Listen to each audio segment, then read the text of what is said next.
Welcome to Chicuz Radio, where two cousins share their journey of self love, personal growth, and adulting in general. We are your hosts, Chelsea, And Aika! inviting you to join us in this week's episode. Tara! Let's make chika! Yay! Welcome back to the show! And welcome back to me. Nakauwi na ako sa bahay. Yay! Welcome back! Welcome back! Uy, And in fairness, cause na-miss ko mag-record. 'Di ba? Since we had to move back at home, nag-stop tayo mag-recording for a week. Parang di tayo yes. nag-recording for a week. Yes. Nag-recording kami twice the previous week. And then when we had to move out, nag-stop kami for a week. Na-miss ko, parang hinanap ko siya. Ako Kaya din! actually, before we recorded this episode, ang dami na naming chikahan ni Ate Aika. Totoo. Kaya tawang-tawa kami. Kasi 1 ang hour tagal na. na namin, pero hindi about dun sa topic for today. Anyway, what are you grateful for this week? What am I grateful for this week? Well, yun, aside dun sa paglipat namin sa bahay, I guess I'm thankful for my current problem right now. Kasi yung problem ko right now is actually what we talked about before we recorded, which was my room setup. So, hindi ako mapakali kasi ang dami kong gamit. And it's a problem na I'm thankful for kasi it means na I have abundance of things that I want, that I need, and yon na kahit na problema ako, it's a good problem kasi it's a good reminder na I have enough. Yes. And I have actually more than enough. Well, for me, what am I grateful for this week? Having off day yesterday, Friday. So, we have this summer Friday kasi sa office. So, it's additional leave aside dun sa nasa leave talaga namin for the year. And I'm grateful for it kasi meron lang talaga, iba lang yung feeling na kahit work from home, alam mo yung paggising ko, hindi ko kailangang isipin na, kailangan ko mag-work, ganyan. So, kahit meron akong kailangan gawin personally, ganyan, like chores, at least yung utak ko, paggising ng umaga, hindi yung work yung naisip. So, that's what I'm grateful for this week. So, Walang transition. ang walang transition. Yeah, so our episode for this week is how to deal with a heartbreak. Yes, kaya kami naka-black. Nagluluksa kasi kaming dalawa. Naka-white siya kanina, just so you know. Tapos, Yes. yun, nung nagchichikahan kami, na-realize namin na, sige, let's wear black. Let's be matchy today. Yes, para maganda rin sa video. We're going to talk about heartbreak. So, have you ever had your heart broken, guys? Hello? Ang alien mo naman kung hindi. My God, yes. Several times. Marami na po.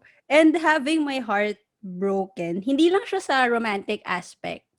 So, for example, during the time na I was looking for a job, kasi fresh out of college, I moved here na nga, di ba? So, iba kasi dito, parang my age back then, nag-aaral pa yung mga ka-age ko. Kasi nga, hindi naman pa K-12 nung time natin. So, medyo maaga yung paghahanap ko ng work. Usually, yung age ko, yung mga work na available is part-time lang, ganyan. So, hindi talaga siya yung kung ano yung offer sa Pilipinas na job.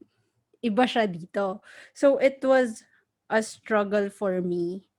And talagang ilang beses na na-break yung heart ko. Wow, na-break ang konyo. Nakakainis. But yeah, so every time I got rejected, ganyan, from a company, syempre, di ba, kasi I prepared for it, tapos I hope na sana meron na. Ito na yon.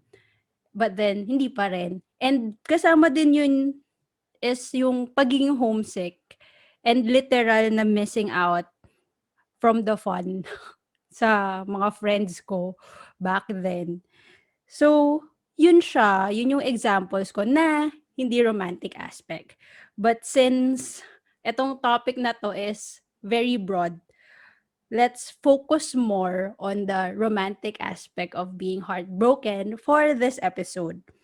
So, in that case, I think I have to explain first yung dating dito. Ayun, so dito, common yung you go on dates and then you enjoy each other's company and then yung akala mo you like each other na pala, ganyan. And then suddenly, isang araw, sabihin sa'yo na, I'm not ready for commitment. Ready ka for commitment. So, hindi kayo same page and that causes heartbreak sa part mo, 'di ba? Kasi hindi eh. Magkaiba kayo ng gusto eh.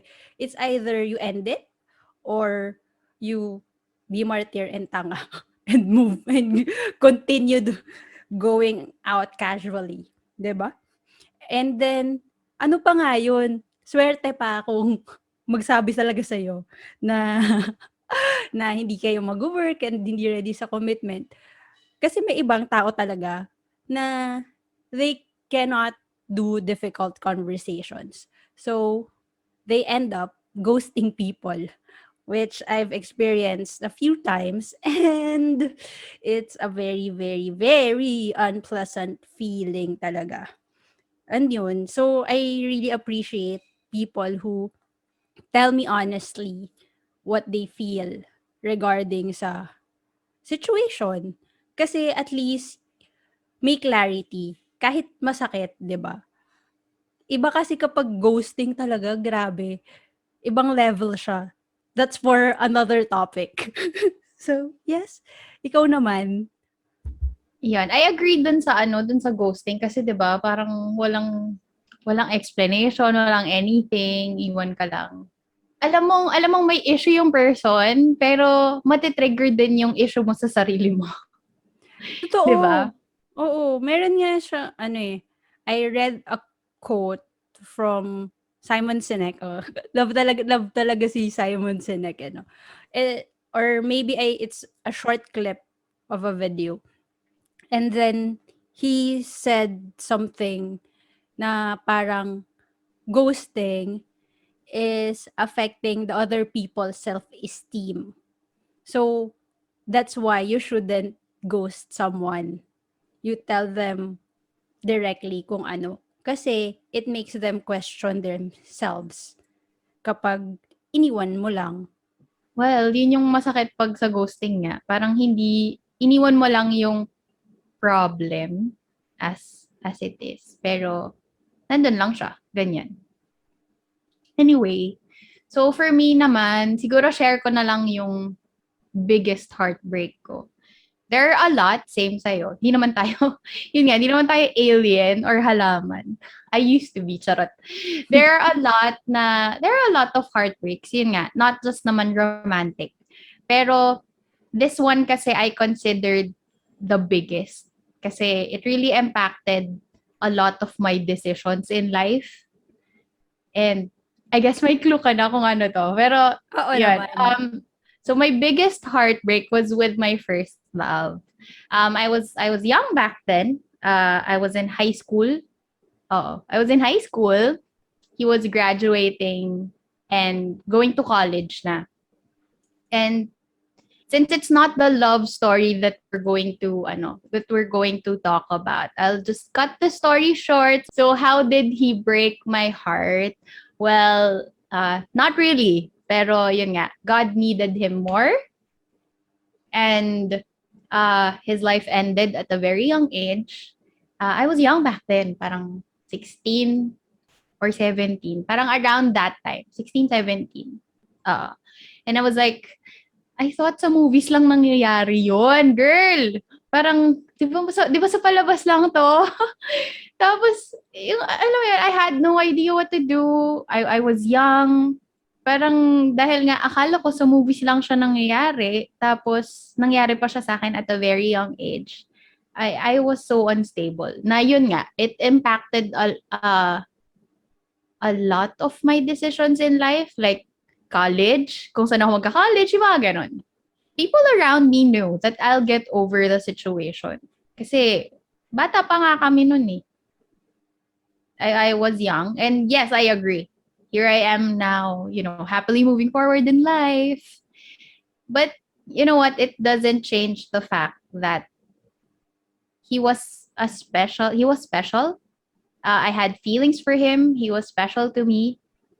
And yun nga, what happened was one of the biggest heartbreaks that happened in my life. Ang seryoso na naman. Tinatry ko nga mag-joke. Paano kasi magiging joke? Heartbreak nga eh. Masakit talaga yung episode na to. Mamaya iyak na ako. So yun.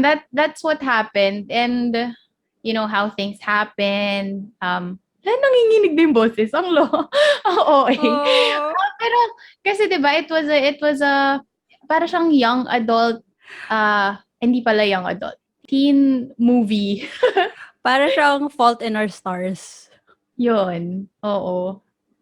Na everything was perfect as a puppy love. Yung first love mo talaga. Yung what you wish your first love to be, ganun talaga siya. Pero yun nga. Things had to end that way. And it was really heartbreaking even more kasi nga, parang I knew before siya mawala, I knew that he loved me. And parang before kasi ang iniisip ko, mas okay na sana na nag-move on na lang siya in life, no? Parang mas madaling tanggapin yon na at least happy siya in life, ganyan. Kaso hindi eh. Si God, you're going to be against God dun sa situation na wala eh, si God eh. So, wala kang magagawa. So, yun yung supreme being, he's the universe, he controls our lives, and yun. Nag-stop. So how did you get over it? For me, it took years. Oh, I can say na all throughout my college life, so mga 4 years. 4 years throughout my college life. Like going through college, he was the one I still talk to in my prayers. Ganyan, I wrote letters for him.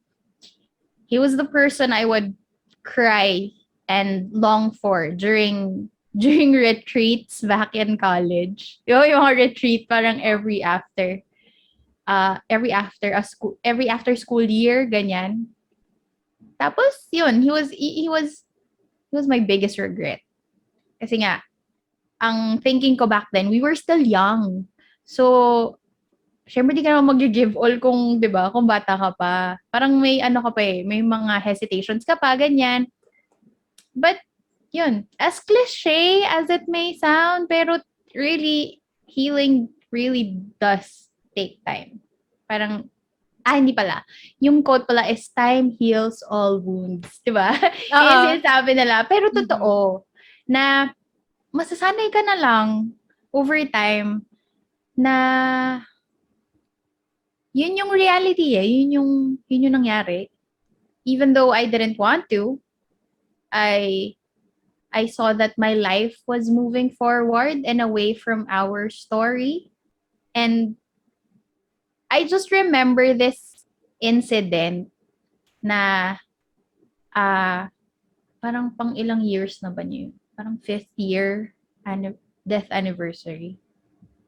Parang mga around that time na kinausap ako ng parents niya, specifically his mom, na parang they're giving me the blessing of moving forward in life. And she told me na their son would be happy seeing me happy again with someone else, ganyan. I guess yun yung moment na I really I fully embraced and let go of what happened. Eh sa'yo, how do you get over being ghosted? Grabe, being ghosted lang. Pero yes. Tama ba yun? Oo, Tama ba? tama. Pero diba? How do you Oo. get over that? Ah, Isipin mo na lang wala na din sila. De joke lang. oo. Nag-move on na din sila sa ibang space, sa ibang bahay. Joke lang. But no, but I agree that some heartbreaks really do take a lot of time. Yung sa'yo nga, 'di ba, 4 years na hindi naman nangyari sa akin yung 4 years, I think. Or nangyari ba? Ay, basta merong mahaba talagang process. Meron naman mga mabilis lang. Meron talagang literally 3 days lang. Tapos, okay na ako. I'm happy, I'm fine. Bye, ganon. So, yung sa akin, meron ulit akong steps. Meron ulit akong list. Kung nakinig kayo from our previous episode, meron akong steps doon regarding sa how to process negative emotions. Ngayon naman, on how to dealing with heartbreaks, meron din akong steps na ginagawa ko personally. So, my first step always is to cry. As in, todo iyak. Yung buong araw, umiiyak ako. Yung wala akong pakialam, wala akong ibang gagawin, iiyak lang ako ng iiyak. With the sad background music, ganyan. Mga Moira, Evidancel, ganyan. Iniiyak ko talaga siya ng todo. Gusto ko talaga yung talagang ninanamnam ko yung sakit, ganon. And then, Sorry, before you move on to the next step, I agree. Siguro I'll add to your first step na when you cry kasi it's you accepting the reality na wala eh. Yun talaga yung nangyari and it's something that you don't have control of, especially yun nga pag like na-ghost ka, ganyan. Hindi mo naman pwedeng i-track down yung person, 'di ba? Tapos ipapulis mo para lang mag-explain sa iyo. Might as well, yun nga, accept the reality, cry, yun nga, mag-ano ka, gumawa ka ng sarili mong music video, mga ganon. Mag, umiyak ka lang hanggang sa ilabas mo, yun nga, ilabas mo lang lahat ng, um, ilabas mo yung shattered pieces of your heart. Yeah! yun na yung quote natin sa episode na to. Grabe. Pero ano ito sa akin, cry, but make sure you put an end to it. Like, have an action plan after. Share ko lang din, I remember I had a friend who broke up with her long time boyfriend.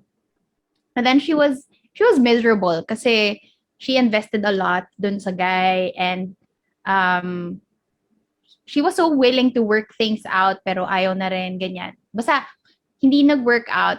So she told herself and everyone around her na bigyan niyo lang ako ng 1 week.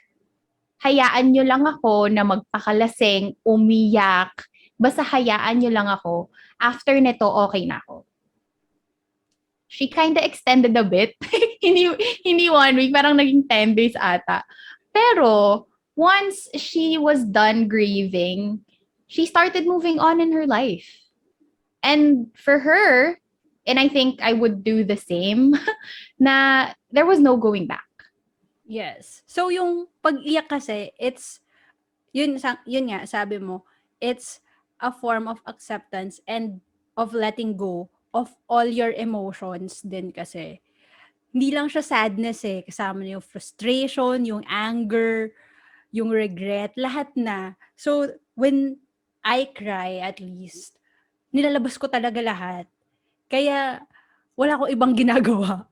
Umiiyak lang talaga ako. Para nga, when the deadline comes, nalabas ko lahat. Yung talagang iniyak ko na lahat. Wala na akong maiiyak pa. Yung ganong factors. Biglang dumami. Isa lang naman yun. Anyway, so after crying. So after crying, what do you do? After crying, for example, mga after 2 days, ganyan, ng pag-iyak or 1 day ng pag-iyak, next step is always to call my friends, my best friends. I always tell them about my heartbreak. So, alam nila kung ano nangyayari sa akin. And kinukuwento ko kasi nga, kailangan ko pa nga ring ilabas. So, syempre yung 'pag kinukuwento ko sa kanila, umiiyak pa din ako, ganyan. And then, It ano no, it really helps a lot when you surround yourself with people who loves you, yes, and no? people Kasi who I can trust and who can comfort me talaga, na alam oo. kong they won't judge me kahit ano mang ano, kahit alam ko naman na ayaw nila or kahit na sinabihan na nila ako before na na mangyayari 'yan. But when the time comes na nangyari na nga at hindi ako kasi nga hindi ako nakinig sa kanila, they're still there para damayan ako, na para bigyan ako ng ice cream, 'di ba? Para nakakatulong talaga ang comfort food, guys, and alcohol sometimes. Sometimes nakakatulong siya, sometimes mas nakakalala siya. So, choose your own battles, ay your own poison pala. Uy, pero ano before when I was, yun nga, nung fresh pa yung mga pangyayari, I was grieving. Binreakfast ko yung ice cream kasi sabi makakatulong daw. Hala, girl, nilamig yung tiyan ko. Tapos, habang, habang yun na, nagloloko na yung tiyan ko, nilalabas ko na siya kasi nga, ice cream yung binreakfast ko. Parang, natawa ako. I remember I was crying. Pero, I was crying when I was vomiting. Sorry sorry sa mga kumakain. I was crying while I was vomiting. Pero syempre yung iyak ko was about the heartbreak, not the feeling of bakit pa kasi ako nag-ice cream for breakfast. Ganon. So, timingan nyo din. Pero 'di ba, ganun din naman yung effect ng alcohol. So, Oo, totoo. Mas malala yung alcohol. Mas malala yun talaga kasi ano pa yun, eh, nahihilo-hilo ka pa, masakit pa ulo mo 'pag may hangover. Oh, so tsaka at least ice yung cream na ice cream lang. masarap. Yung ice cream masarap. Oh, masarap din naman ang alak. May Depende sa alak. depende sa alak. Oo. But anyway, yun nga, parang going back lang, it really helps a lot when yun nga, open up to the people that you trust. And I'm super thankful na I had a very loving and supporting family when I was going through that tough phase in my life. Um, I I knew na parang at the back of their head, siguro parang, ay, ang bata pa naman nito, bakit sobra naman siyang invested masyado, ganyan. Pero, they allowed me to cry, to grieve. Tapos, bata pa nun si Chase, yung brother ko. Parang, kung 17 ako nun, 10. ay, Ay, hindi pala, 13. Baliktad, kinompute ko sa age ko. mga 13? Oo, Tama ba? 13, 14, 13. ganyan.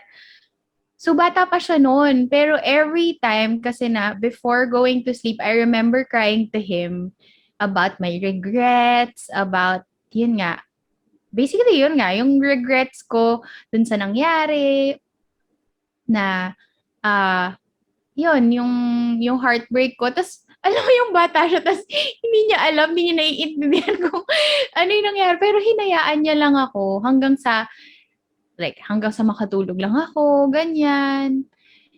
So yun, it really helps a lot na you surround yourself with people who will allow you to express yourself in a non-harmful way. Yes. So, So what's your next step after? Sorry. okay. So, my next step naman after talking to my friends about it and drinking is to journal. As in, no filter journal na kung ano man yung maisip ko, yun yung ilalagay ko. So, if napapansin nyo, yung mga first steps ko is really about the process of releasing the emotion of letting go, 'di ba? Pag-iyak, talking to friends and family, and then writing down sa journal. Kasi when I write down sa journal, mas nakikita ko, mas nare-realize ko sa sarili ko kung ano ba talaga yung nangyari and kung ano yung lessons behind the heartbreak. Kasi meron naman talaga. May lessons naman talaga lagi. And hindi man natin gusto kung ano yung lessons na yon, but we need to accept. Yeah. Actually, I agree. Syempre, lahat naman, I agree. Pero, I would just like to say na, basta everything that happens to us, every experience, they all have lessons with them. And in what happened to me, um, there's no other way but to move forward in life. And I took that lesson with me and share it with the people who are dear to me. Like, I always remind my friends to never allow themselves to be in a situation or to put themselves in a situation na i-regret nila not expressing what they feel. And like, for example, yun nga, not telling that person how much that person meant to you, or how much you love that person. Yun nga, it doesn't have to be in a romantic relationship also, but to your, yun, to the people that are important to you as well. So what's the next step after? Pang ilan na yan? One, Pang-apat crying, na. journaling. Okay. Pang-apat na, 'di ba? Kasi first is crying, Crying, talk and to then your talking to friends, journal. journaling. So eto na, pang-apat na. This is the time when I decide na tama na. Stop na, okay na, mag-move on ka na sa buhay mo, Aika. Ganyan. Tumigil ka na. Huwag ka nang umiyak. As in, yung pino-force ko na talaga yung sarili ko na, tama na, come on. Hindi na pwede na all day in bed ka na lang. Kailangan mo nang bumangon at mabuhay para sa sarili mo. And then, of course, hindi naman talaga overnight process ang moving on.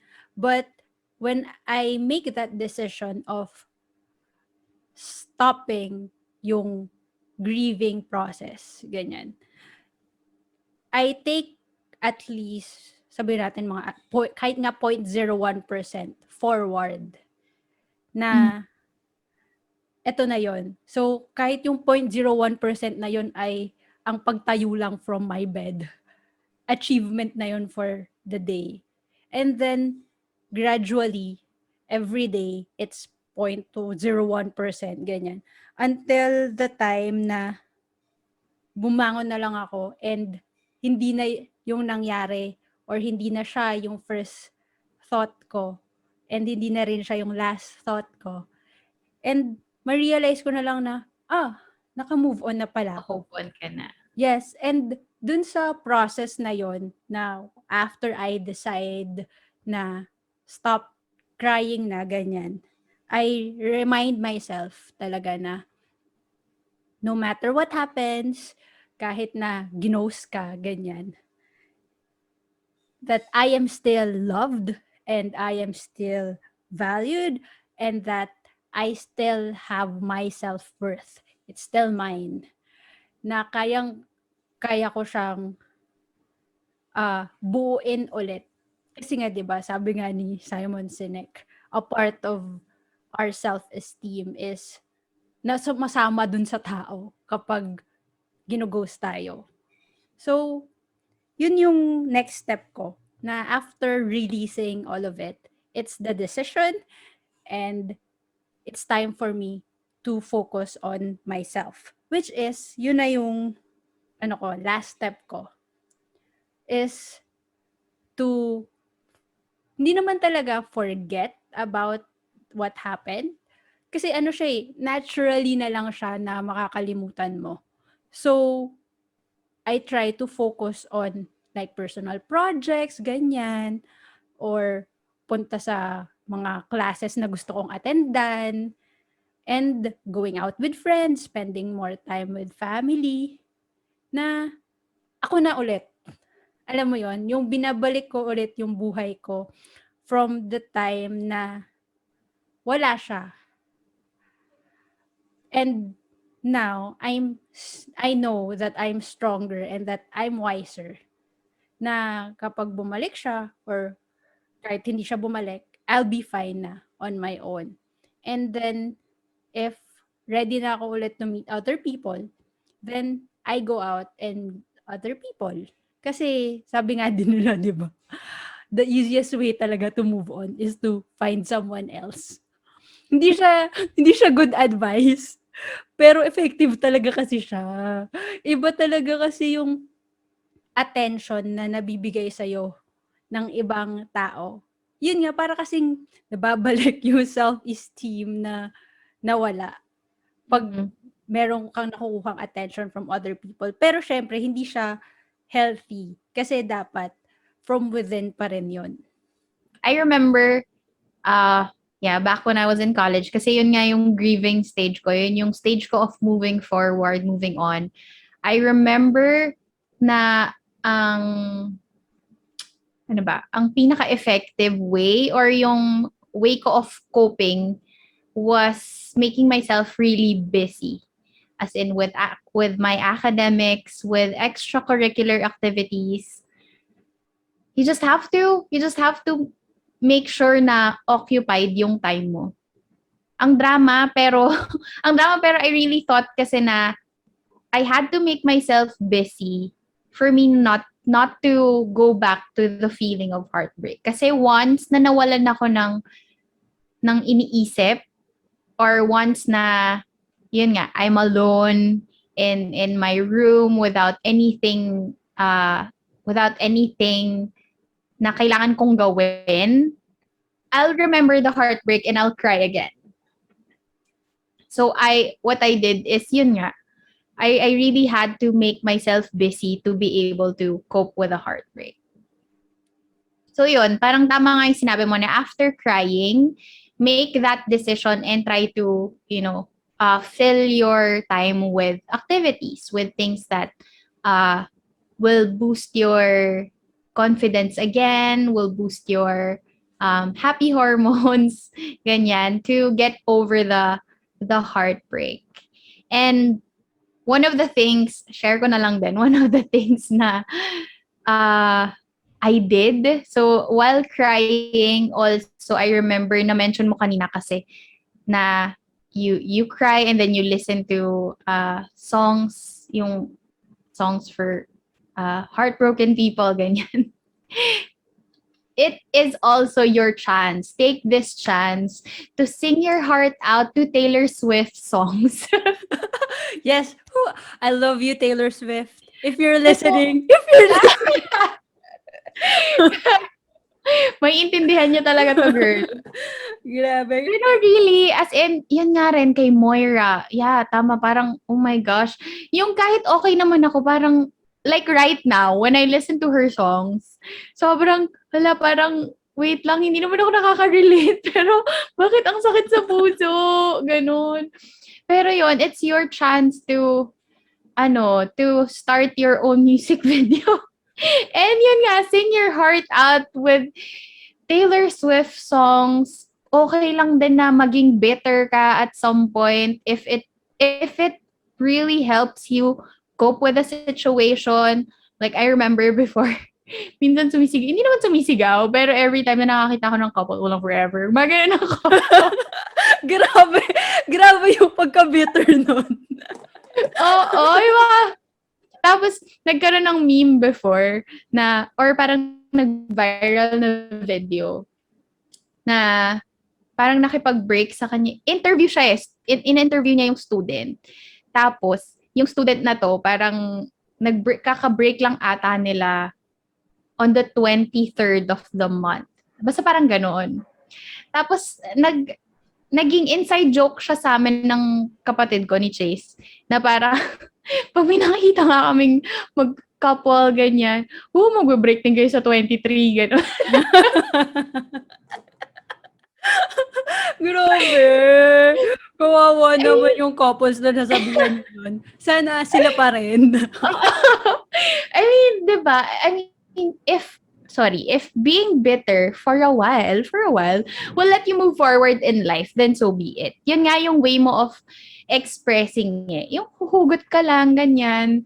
Okay lang naman. As long as wala kang tinatapakang tao. Yung alam mong joke lang siya. Yung may hugot ka, pero hindi naman talaga towards that person or that couple.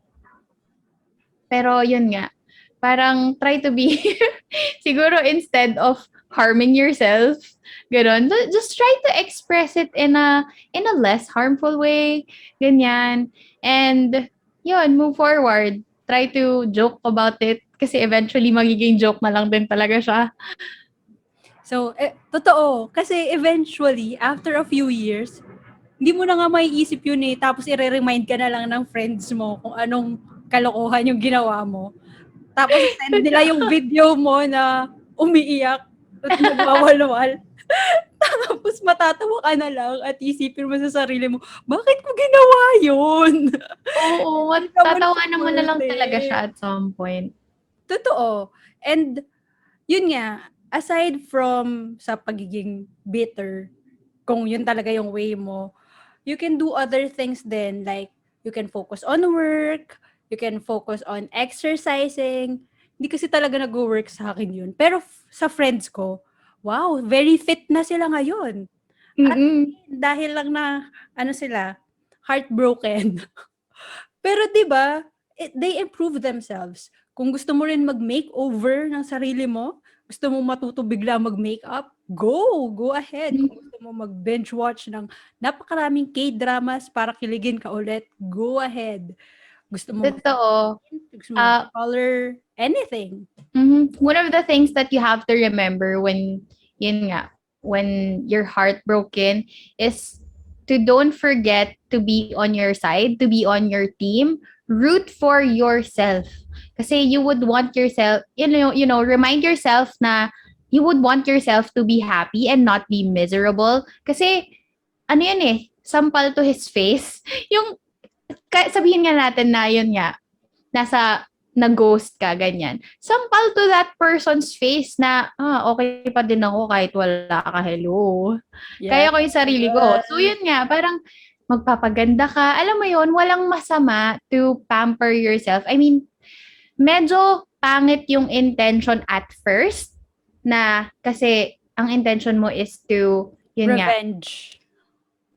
revenge, quote unquote revenge, and make that person regret what he left, ganyan. Pero on the process kasi of, yun nga, of pampering yourself, yung papagandahin mo yung, alam mo yun, parang papagandahin mo yung sarili mo, doon mo makukuha yung self-esteem pabalik. Totoo. Doon mo makukuha yung confidence mo ulit, yung love sa sarili mo. Doon mo ma-remind yung sarili mo na kaya ko naman pala eh, 'di ba? Kahit mali yung intention at first. Siguro yun yung mga rare occasions na pangit yung intentions at first, pero yung end product niya kasi is parang the end justifies the means. Charot. No, but Pero then kasi, yung parang, when I think about it, yung intention, I'm just going deeper Pero kasi, yung intention mo, like, initially nga, is, like, quote-unquote revenge. But then, deep down, hindi naman talaga yung revenge, yung intention mo. It's not what you're seeking. What you're seeking is still your self-worth and your self-love. So, it's still for you. Kahit na on the surface level, para siyang revenge lang. so And yun, okay lang, go express yourself. go express yourself. Pero totoo, yun yun. And then, meron pa akong isa na which my friends, one of my friends did then. So, naalala ko yung episode sa Friends. Hindi ko maalala kung kanino to. I mean, kung sino yung girl. But the scene was si Ross, tsaka si Joey. And then, sa smallest of like details like sa lamppost, naaalala ni Ross yung girl. So, nung naglalakad sila ni Joey, naiirita si Joey kasi lagi na lang binabanggit ni Ross yung babae. So, yung in relation dun sa moving on, so yung friend ko, ang ginagawa niya, well, ang ginawa niya pala, past that, yung ginawa niya is, she made other memories with that place. So, for example, nag-date pala sila doon, yun yung first date nila. So, ginawa niya, yung mga friends niya, kasama niya. So, hindi na, pag naiisip niya yung place na yun, hindi na lang yung first date yung maiisip niya. Maisip niya na, oh, ito yung time na ang saya-saya ko with my friends. Ganon. So, you try to create memories and change the memories then para, yun nga, makatulong sa iyong pag-move on. Yes, True. those are my tips and the tips from my friends. Siguro last insight na lang before we wrap things up. I remember back when I was in college, I became active kasi sa church org namin. As a one of my ways na para maging busy. And then I had a spiritual director. And siya yung lagi kong kinakausap. Para siyang naging therapist ko back then. So siya yung lagi kong kinakausap about yun nga, how my heart is, ganyan. And then I remember she told me na having your heart broken is like pulling a nail out from a wood. So, 'di ba, kunwari may wood plank ka, tapos may nail na nakapasok doon. So, it's like pulling a nail out. And there will always be a hole in that wood, which is your heart, can be your heart, that you have to fill in with something to heal and cover it again. So, pag nawala yung nail na yon, unless you do something about the hole, nandun lang talaga siya. But one thing she didn't tell me was like how. Like, how will I cover that hole, ganyan? How will I heal that part na nabutas, ganon? What should I put to cover that hole? And I discovered na it doesn't have to be another person. Kasi initially, you'll think na since person yung nawala dun sa, 'di ba, yung nail is the person. So initially, you'll think na you have to find another person to fill that hole. I realized na it can also be like a newfound hobby or a passion or love for your friends. It can be also like a fulfilled goal or another goal that you achieve. There are so many ways that you can do to heal and cover that hole again. It doesn't have to get another person involved if you're not even really ready to get into a relationship again or like yun. Yes. And since you mentioned about yun nga, your spiritual director, I remember this quote from our pabaon. Pabaon is sa Ateneo. Program siya for graduating students where there are speakers, may mga professors, and they, parang ano siya, parang TED Talk, ganon, on motivation on how we can like strive in the quote-unquote real world. And itong quote na to, sobrang tumatak siya sa akin out of all the pabaon talks. So the quote is this: there is no pain so deep that God is not deeper still. So every time nararamdaman ko yung pain na yon, every time na may heartbreak ako, naaalala ko talaga yon. And it helps me talaga kasi I know na this isn't the end.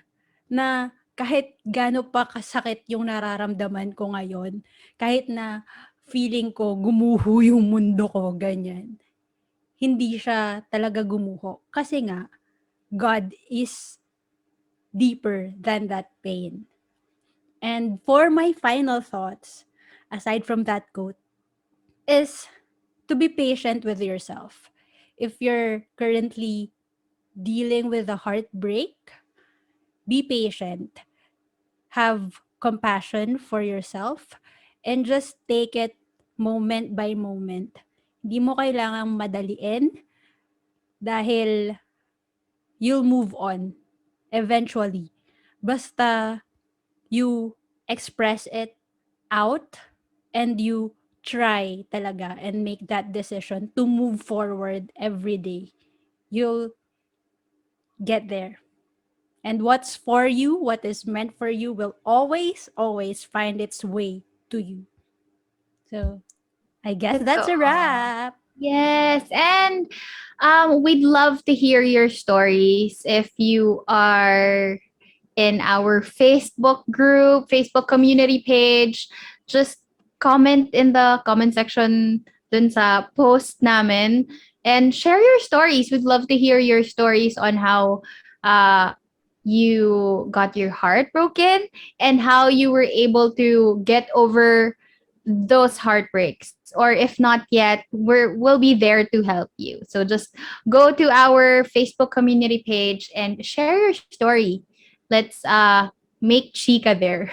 Yes, or kung ayaw nyo naman sa Facebook, you can also comment sa aming Instagram and sa YouTube. If you're watching this in YouTube, Oh you yes, can, or if you want to be anonymous, you can send a message in Instagram, direct message. yes, it's Chica's Radio. And yeah, that's a wrap sa ating mabigat na episode. We hope this episode is helpful for you in any way. If you have questions, suggestions, and comments, feel free to tag us at Chicas Radio in Instagram and Twitter. Also, if you want to continue the conversation, as what we've said earlier, head on to our Facebook group, Chicuz Radio. That's CHICUZ Radio. And we'll see you there. And as always, thank you for listening. We appreciate you, and let's make Chica again soon. Bye!